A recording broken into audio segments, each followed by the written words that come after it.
I don't mean to say this like to be disrespectful, and maybe this is, some people are gonna think this sounds dumb, but I feel like there's a deeper reason why, you know, people of color and specifically the Black community have been relentlessly persecuted. Like, I mean, just the things that happened during slavery alone, like, were insane. But I don't know, the more I learn about Black history and the ways that, you know, people who literally worked in the government, like the CIA, all these different people in power were trying to ruin the Black community. And it makes me think, dude, I feel like, is there something more going on here than just racism? Because it's like, come on, you're telling me you're doing all of this stuff just because you don't like someone's skin color?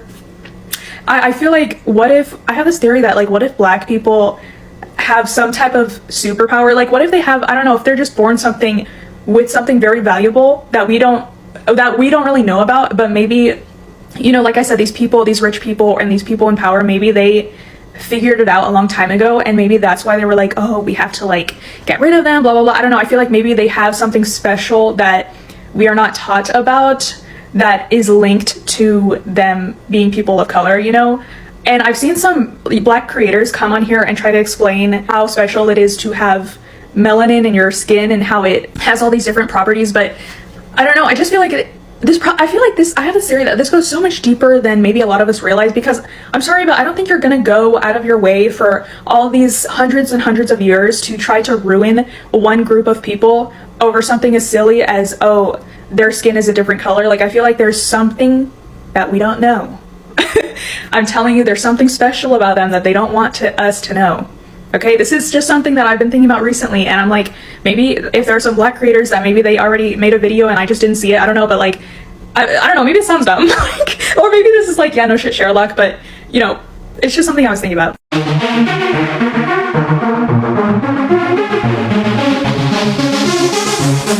Oh, so fabulous. Hi guys, welcome back to the channel once again. It's your girl Dumebi. If this is your first time coming across my channel, you're welcome. I do hope you decide to subscribe.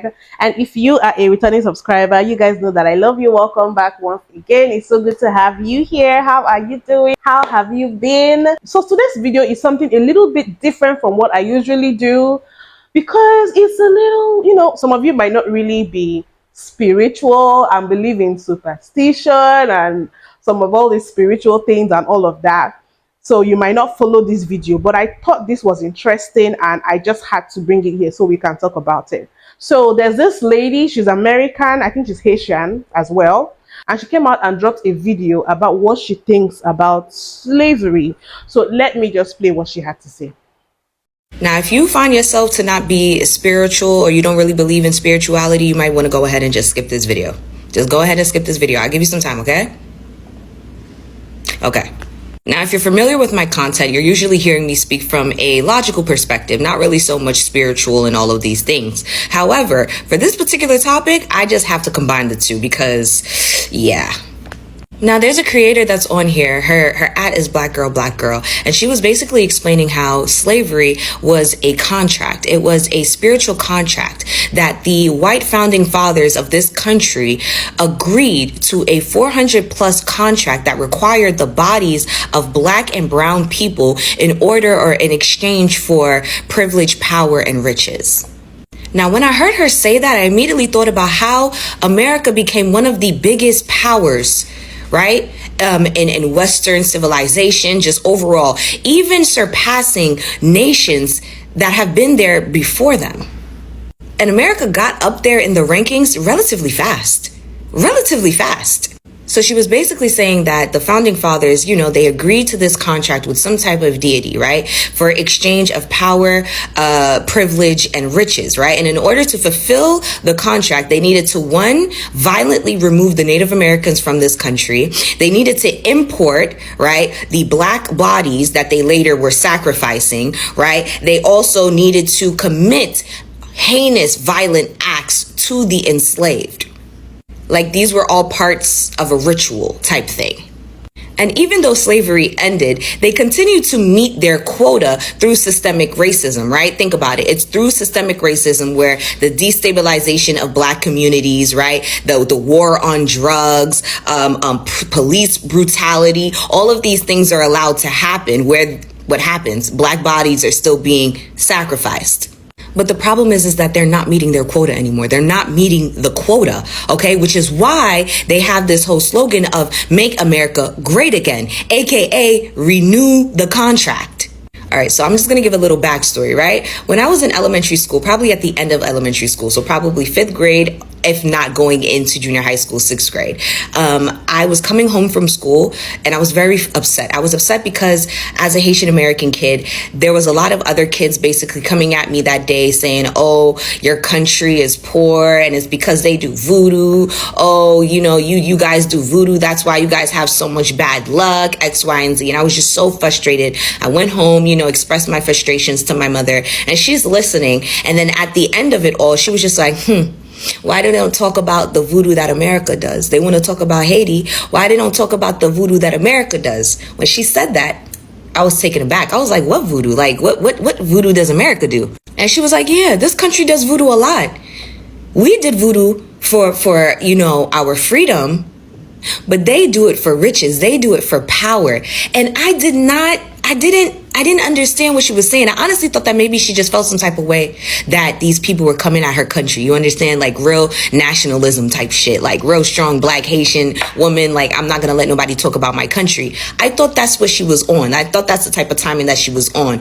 But no, she was letting me know that everywhere, they do magic everywhere in the world. They want to demonize Haiti, but they do it too. They do it too, and it soon will be revealed. I remember her saying this. I promise you guys, I was in elementary school. So now hearing black girl basically state the same thing and saying that slavery itself was them fulfilling a contract with black magic, with dark magic, in order for them to have power, prestige, privilege, riches. And now they're scrambling because the contract is ending. It's ending. And unless they bring back those black bodies, they can't renew the contract. Everything that you see that they're doing right now, ethnically cleansing the country, trying to remove CRT in classrooms, replacing PBS kids with PragerU, doing all of this stuff is so that they could try to get us back into a space where they could collect these black bodies again and renew the fucking contract.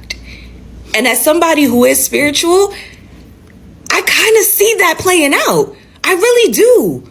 Again, I never understood how America got so far up in power the way that they did when they really didn't do much. Everything was built off of the labor of other countries, of other nations, of other racial groups. I always was trying to understand how these motherfuckers was sacrificing us. That's how. Now, if I see anybody in my comments talking about you're losing it, you're going crazy, this is why I told your ass to scroll before you started this video. I said if you are not spiritual or you don't believe in spirituality, to go ahead and scroll, because I don't need none of that. Thank you. I'm a Christian, but as an African woman, I totally can see what she's saying. Because, even as a Christian over here, we still have, people from a certain area, maybe a certain tribe, a certain family, a certain kindred that have generational curses. What I mean is your ancestors can enter into a spiritual contract with a deity and it affects their descendants. And maybe you just see people oh, this family, they're always wealthy, but they don't live long. They die before the age of 50, 60. Or these people, they are... I don't know. There's always something. There are people like that. So sometimes you have to now become a Christian and actively pray, fast, do all the spiritual work to break yourself away from that covenant that your ancestors did. So I definitely understand that these things do happen. A lot of people don't believe in things like that. If you're one of them, this video is not for you, right? Just like you said.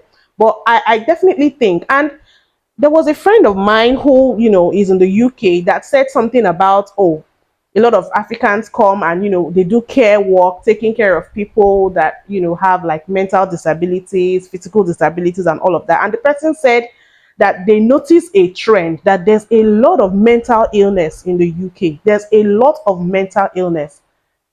And the person stated that even some of their kids over there don't really want to like do like how do I put it? Like, when immigrants come into the UK, they do all they can to make it. They go to school, they get into the medical field, they do all they can to make it. But some of the people that are from that place are, I'm talking of like the palm colored people now. They don't really put as much effort. A lot of them are just living off tax and whatever government gives them and stuff like that. They are not working as hard, they are not achieving as much as the people who came there as immigrants. And this person actually said that because of the kind of attitude problems he sees with these people, maybe the mental and physical disabilities and all of that, that he believes that place is cursed. And when you think about a lot of the things these people did to other people, what their ancestors did in colonization, in slavery, and all of that, would it be surprising that there's a karma that they are getting right now? Even when I hear about the shootings in America, this the mass shootings, somehow, like in my subconscious, I'm like, this is not supposed to be normal. It's not normal. So I'm like, what exactly is behind this? Is it karma, or is it a way of just sacrificing lives, spilling blood on the land? Things like that. So I definitely kind of understand what she's saying. And I'm going to play the original video, by the person. She said that she saw her video, which prompted her to make this video. But before I play that, you guys, I played this video in the intro for a reason, because that lady is like, a lot of things that these palm color people, this way to the cis people are doing to black people. Are you really just expecting us to believe it is because they just have a different skin color from you? It has to be deeper than that. And that is where this whole explanation comes in, right? Let's just play the video from the first lady that she was referencing in this video.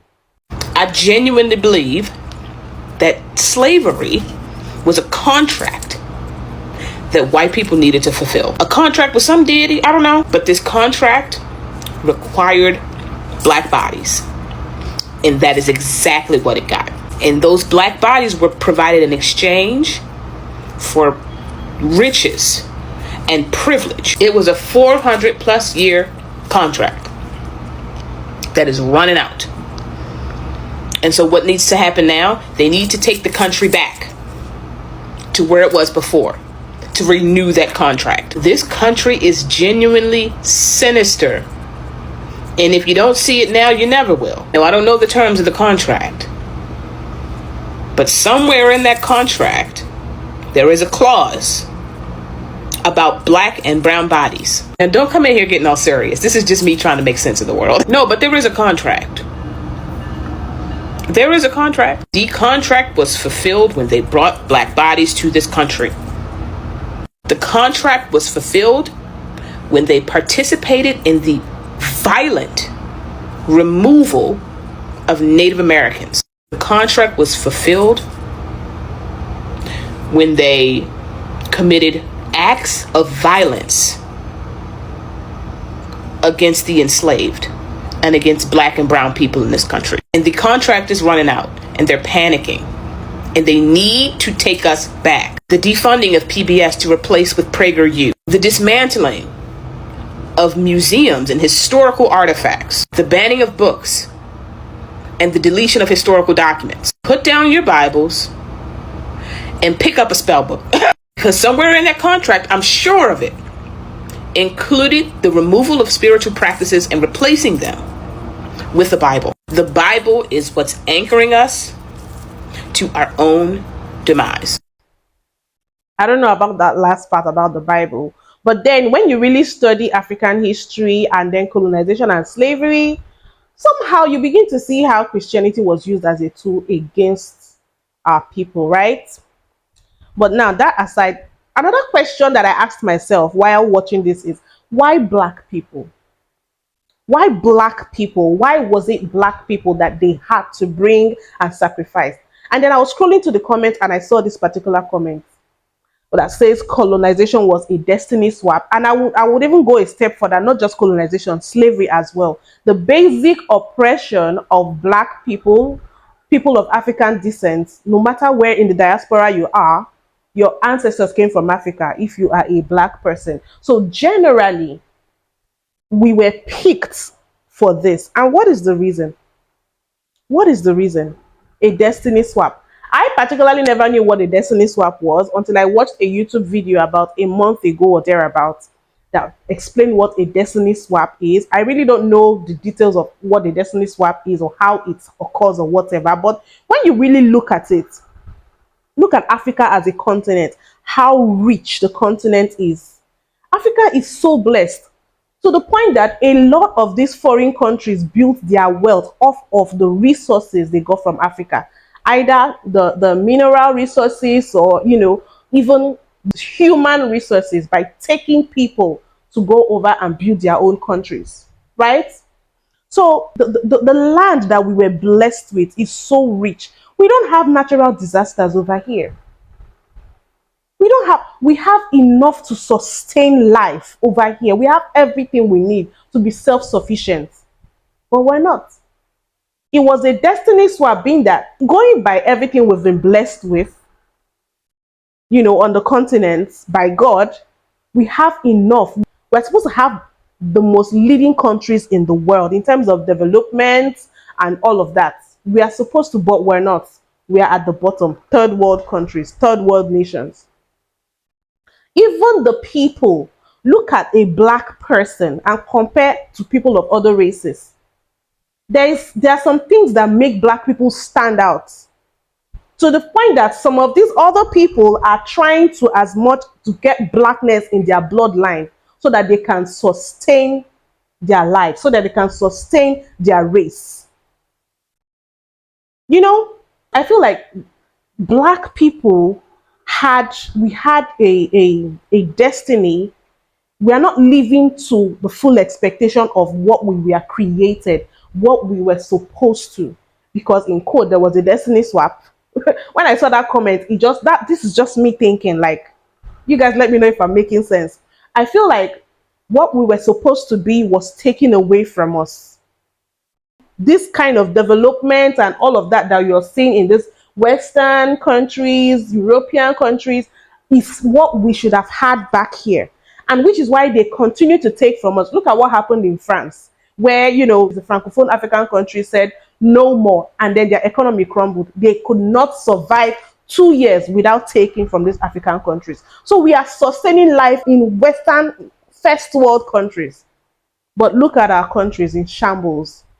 Our people driven by war. There's divide and conquer. We cannot see eye to eye. We are tribalistic towards each other.